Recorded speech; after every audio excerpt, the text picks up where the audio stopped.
All right, truth bomb number 2, why you may be in the wrong church. God's not real, and there's no fear of God in your church. Yeah. Why is God not real? You ever ask that question? Why is God not real to me? Because when we read scriptures in the Bible, I'll go through 3 here. Proverbs 5 and verse 21. For the ways of man are before the eyes of the Lord, and he ponders all his going. So, okay, God knows the ways of the man, it's right in front of God's eyes. Proverbs 15 and verse 3. The eyes of the Lord are in every place, beholding the evil and the good. So it's not like we're hiding anything from God. Okay, 2 Corinthians 5 and verse 10. For we must all appear before the judgment seat of Christ, that every man may receive the things done in his body according to that he has done, whether it be good or bad. Now, we know God sees all, and that you can't hide from God, and there's nothing that can be hidden from our God. Our actions, our decisions, our bad decisions, they're not hid from God. God sees them, and not only that, we're going to give an account to God for our bad actions and the things that we do. Now, if you look at some of the statistics out there of people, I say there's no real fear of God in church, looking at pornography. There was a statistic that men in church, over 50% of men in church admit to looking at pornography.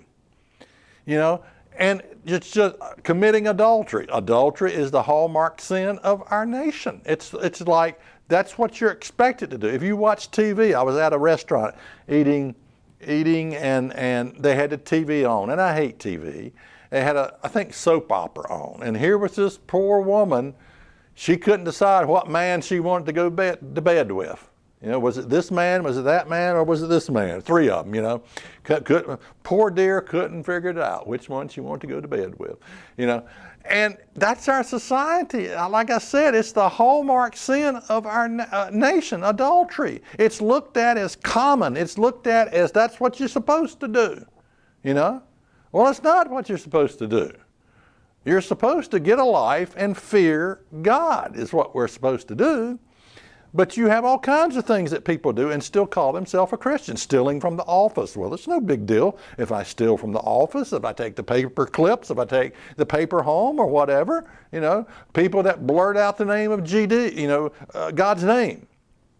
I've always wondered, why doesn't a bolt of lightning come down from heaven and just zap them? I mean, that's what I would do if I were God. Just people that curse God's name in vain, just zap them. Just nothing but a blob left on the ground. That's what I would do. But, people do this, and they go to church, they call themselves a Christian, for pity's sakes. You're in the wrong church when God is not real to you.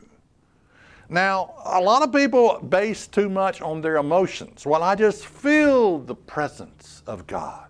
The music makes me feel so close to God. The entertainment makes me feel so close to God. And look, there's a lot of churches that you can go to where all they have is music and entertainment, and the message may be 15 minutes long. And it will be a bunch of pablum at that, a bunch of baby food, Now, the real fear of God, and when God is not real, the real fear of God is it's about how you live your life. It's about how you choose to live your life daily. How will I live my life today? You wake up and you ask that question. What will I do if I'm tempted? Okay? What will I do? You know what your weakness is, and so does Satan the devil, by the way.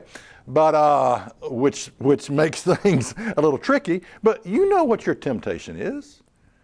And if you know it, how do you prepare for it in the morning? How do you prepare for it in the day? What's your plan of action to get out from under it? Okay? Check us out on the web at isthatreallyinthebible.com.